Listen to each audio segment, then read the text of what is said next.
I just watched the movie Single Black Female, which is a 2022 Lifetime thriller. So I'm just to quickly just tell you what it's about. It's about a woman named Monica, played by Raven Goodwin, who is looking for a fresh start as she tries to land a gig as the host of an afternoon talk show. She soon becomes close friends with her new assistant, Simone, played by Amber Riley, a deranged woman who plans to take over Monica's life for good. If you don't know who I am, my name is VDK and I make movie bingo cards which are available on my Substack, vdkfilmclub.substack.com. Also, if you care about spoilers, I'm going to get into a lot of them in this video, so I recommend maybe watching the movie and then coming back to this video. Now, without further ado, let's get into this movie using my own movie bingo card. I want to start by saying that the best part of this movie for me was Amber Riley, for sure. On my bingo card, there's a square that says a lookalike character is introduced. And from the minute that she walks onto the scene, right, she really is playing the character of Simone. I've not seen Amber like this. I don't think ever, even during her Glee days. She really embodies this role. She really plays that juvenile side of this character, but then also plays the deranged side of the character equally as well. And there's another part on the bingo card that says if a character wears a beret, it was her, and somebody wears a backpack, it's her. So she's wearing this beret, she's wearing this backpack, very juvenile style, very young, and she really plays that innocent, that very young side. So that when the creepiness comes in, and when she starts staring menacingly, another bingo card slot here, it was her too that stared menacingly. When she starts staring menacingly and she starts being the evil villain that she is, you also believe it. She really committed to this role. I think I have a lot of things to say personally about this movie, but Amber Riley, I think, was a standout in this role. The next thing I want to talk about using my bingo card right now is the character works for KQMB News. And I think I can start talking about some of the things that I thought to be drawbacks of this film. This movie, the pacing was very off for me. The movie, first of all, this bingo card that I create all the bingo cards from the trailers of these films. And I was watching this movie with my friend, and we were both realizing that about an hour into the movie, we had not ticked a lot of the bingo squares. And we were like, what is going on? It's This movie is only 1 hour 27 minutes. Note. It's because a lot of these moments come towards the end of the movie. Like so much of this movie happens towards the end, like the action packed portion of it. And speaking again of pacing, the way things would happen sporadically, for example, where I wrote a character works for KQMB News in the bingo card, I wrote the switch up of Elodie is wild. I want to talk about the character of Elodie, who is the up in this movie. Monica's up, her assistant, no, her competitor. At first in the movie, it seems like they are friends and they are both like, let's make sure that this job doesn't get between us. And they both agree on that pact. So it's very abrupt when suddenly Elodie switches up, even in front of Monica's face, in front of the head honcho woman whose job they are both vying for. And Elodie is like, oh, this girl has been taking a vacation, mourning her father. Like that switch up, that overt switch up like that in the movie was very like, oh, that came out of nowhere. And this, by the way, this that came out of nowhere will kind of be a recurring theme in this movie for me, as far as I'm concerned.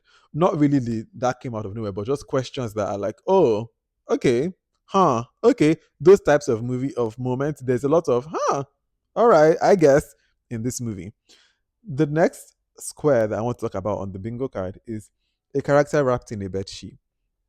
And this takes me into talking about what I was talking about earlier, just a second ago, of how people just believed everything that Simone was saying. Like, for example, the moment when, Monica comes downstairs in her house and Simone is in the kitchen making breakfast. And she's like, wait, how did you get into my house? And then Simone is like, oh, don't you remember yesterday you had your whole emotional rant and you said I should stay over? And Monica is like, oh, I mean, I guess. I'm like, you just believed her? K. Michelle's character, Monica's friend, also when she wakes up and she sees the cigarette butt on the picture of her face on her face in the picture, is like, I know who did this. This was definitely Simone. And then Monica just being like, don't you, are you sure it wasn't you? Because the cigarette butt, I'm like, and then K. Michelle's character being like, oh, I guess it was me. I was like, wait, y'all really just don't ask questions, huh? Y'all really just doubt yourselves. You don't believe your mind or or your instinct or your intuition. She was so easily believed, the character of Simone, in ways that even I was like, okay, because right, wrote this down. A character is wrapped in a bed sheet is when Monica is coming down from the steps after having sex with, the love interest.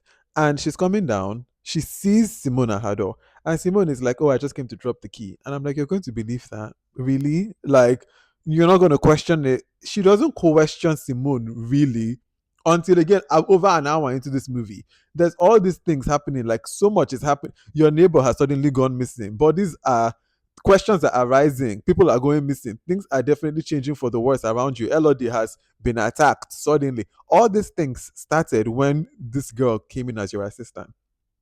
And you don't question this until over an hour into the movie when you've already seen this girl in your home twice now without any memory of why is she here or how is she having access to my home. That is very interesting to me. The fourth thing that I wanted to talk about on my bingo card is the square that says a couple makes out. Um, and I want to talk about Devon Ellis and the romance in this movie. Devon can have chemistry with anybody. I want to start by saying that.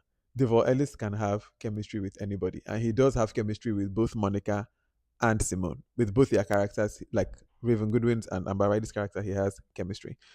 The problem is, I think that the romance in this movie isn't also developed enough for me. This movie doesn't have an all moment because on the bingo cards, each of them come with an all moment.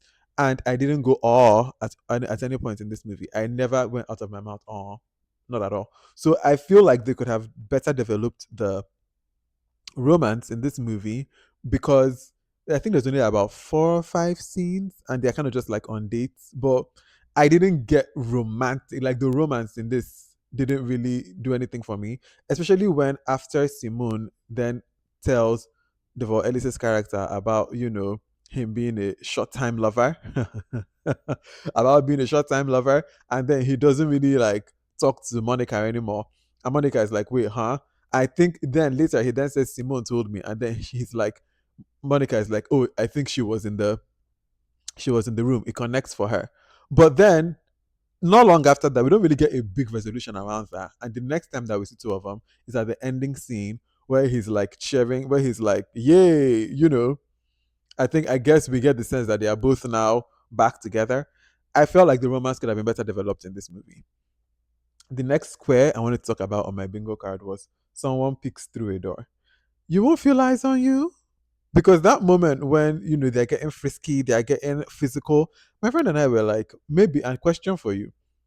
If you're having sex, do you feel eyes and somebody is in your wardrobe? Do you think you would realize it? Am I the only person? Because my friend was like, she doesn't think she would actually know. She doesn't really feel that. Like, how people say, like, I can feel eyes on me. I said to her that, like, I would absolutely feel I'm being watched. And she was like, she doesn't really feel that. And a question for you, would you feel eyes on you if someone was watching you through like your closet as you had sex? I feel like I genuinely would know. I genuinely feel like I would know. Do you think you would know? Because I think I would know. And I just wrote at that on that square, someone peeks through a door. I said, "Wouldn't you feel eyes on you?" Question mark. And am I the only one who will feel eyes on me? Please let me know. The next square I wanted to talk about was the square that says a fire extinguisher is used as a weapon. The way it's done in the movie is hysterical because when I tell you that girl, first of all, was holding that fire extinguisher like I'm holding this pen. I had to watch. I was watching it and I was like, "Wait, that is a whole fire extinguisher," and Simone is holding it like I'm holding this pen. She literally holds it behind her back like that, and then when the boy turns around, she just goes pop on the head. I said, "Wait a minute! I've held fire extinguishers. They are very heavy. You can't be holding a fire extinguisher like you're just holding a pen." You guys are taking me out. Also, about that scene, the way the character, I believe his name is Andre, he's knocking on Monica's door. Monica, this boy doesn't say anything about like, Monica, I've learned Simone's secret, or Monica, I need you to come out and hear this thing I found out about Simone. None of that. He's just saying Monica. And then Simone comes out of her house and he's like, oh, Monica isn't here. While the boy is turning around, she plops him on the head again, just like that, with the fire extinguisher.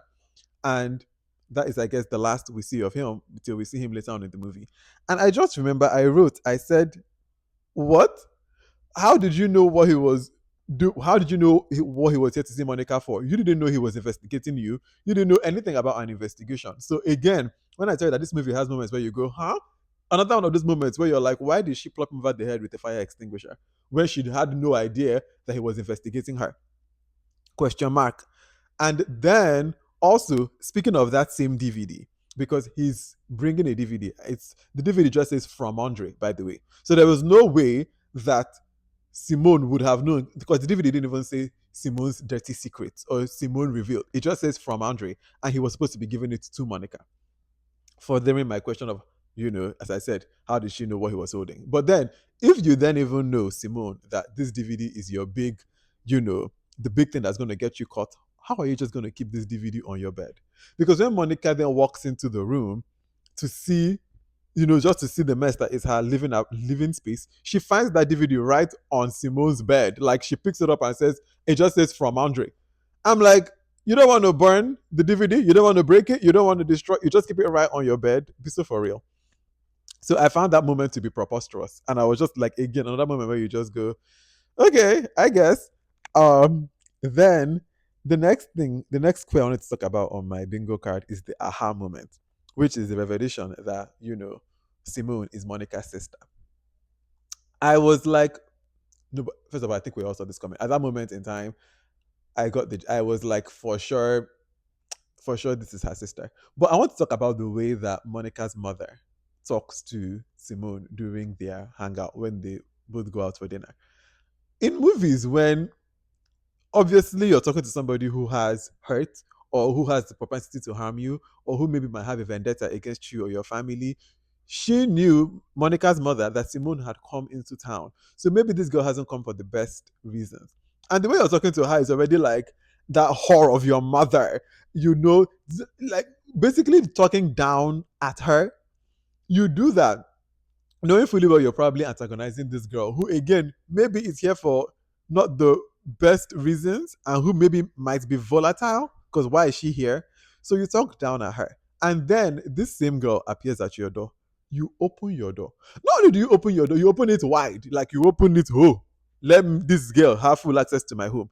This girl then opens up her bag and shows you a severed head in this bag. You don't close the door. You go, and you just start running into your home, allowing this girl full access to now enter into your home. I said again, when I told you that this movie will have you going, oh, I guess that is the. If I could summarize this movie, I would say, I guess that is how I would summarize this movie because what are you really saying to me right now? The next square I want to talk about, speaking of that prop though, I give the props department I give them their flowers. I give the set people, set decoration, the locations people that did location scouting, the set decorators. I give them their props because I didn't actually expect them to show the severed head when Simon opens the bag. Although that severed head, I want to talk about that severed head. I want to talk about that severed head. Please, when you put a severed head in your bag, are you telling me that that bag is not going to smell? Because Madame was carrying that backpack with that severed head from north, right, left, center. She carried that bag from east to west. That bag, she was carrying that bag in the hot sunlight, the moonlight. That bag was not smelling, and I was like, a severed head is in this bag. No blood dripped out of that thing. The way the head even looked inside, but I still have to give props. I didn't think they would actually show us a head, so they showed us. So we do need to give them their props for at least showing us the head. But that leads me to my next square, which is a character is found beaten and bloodied. Please, when Kim Michelle's character walks into that apartment and she sees a decapitated head and a bloodied man sitting next to each other, I said, you're telling me that this neighbor's dead body has been in this apartment. I don't know if you remember this film or if you've not watched it and you still don't care about spoilers. Let me tell you something. This is house number A. This is house number B on the same like floor. That is, you go up the steps and then one apartment is here, the next apartment is here. They share a floor. They share a floor. This is apartment A door here, apartment B door here. You're telling me that until Monica, because Monica too, when she opens the door of Simone's apartment. She then goes, my God, this place smells. I said, so you're telling me that this door, which kind of bulletproof, smell-proof door is this? That, madam, open that door. I was like, this place is smelling. And I was even thinking maybe it's dirt, maybe it's a smell, maybe it's just she's nasty. When her friend then comes in later and sees that severed, like decapitated body, I said, so you're telling me that for the whole time, because at that point Simone had been here for a long time, you're telling me there has been a decapitated head, a dead body in this home, and it did not go through the vents, it did not smell out. The whole place is smelling, but you only smell it when you open the door. Come on now. When I did this movie, as I said, you say, I guess, huh? Okay. What? Are you kidding me? So that was the next thing I wanted to talk about in this movie. And then that brings me to my next square, which is a character intentionally starts a fire. And this takes me to my last scene.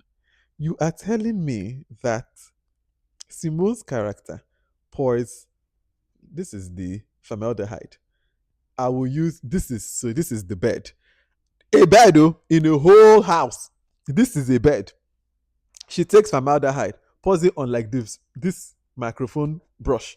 Say my whole palm, right? This is the whole bed. She pours the formaldehyde right on only this point on the bed. Later on in this movie, this girl starts a fire. You're telling me that that small formaldehyde she poured on this spot, on one bed, a whole bed, not only starts a fire in the whole room, by the end, it has consumed the whole house. Huh? I guess. Huh? I guess. This movie was playing with me. That are all, and with that, I'm done with my bingo cards, and I will just talk about the movie now in a general sense. This movie was playing with me.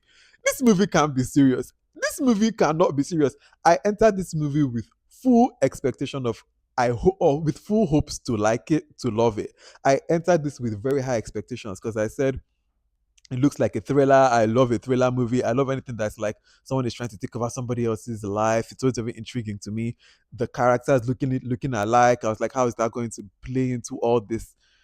This movie, huh? I guess is all I can say. I don't even know what to rate the film because it can't. I don't want to rate it. I feel like it's a sound negative. But maybe out of 10, I will give them maybe 5.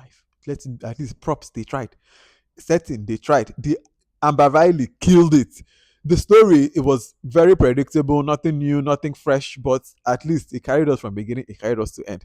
There was no point that although when I heard that there's now part 2 and part 3 of, I said, excuse me, for what? When we see her, she's dead in the pool of blood, like they stab her with the whole pipe, her blood is pooling. How is there part 2 and 3? With that, I don't have anything else to say about this movie called Single Black Female. I have nothing else to say. If you want to watch it, you can check it out. Maybe you'll have a better time watching it than I did. As far as I'm concerned, all I can say about this movie is, I guess. Thank you for watching this video.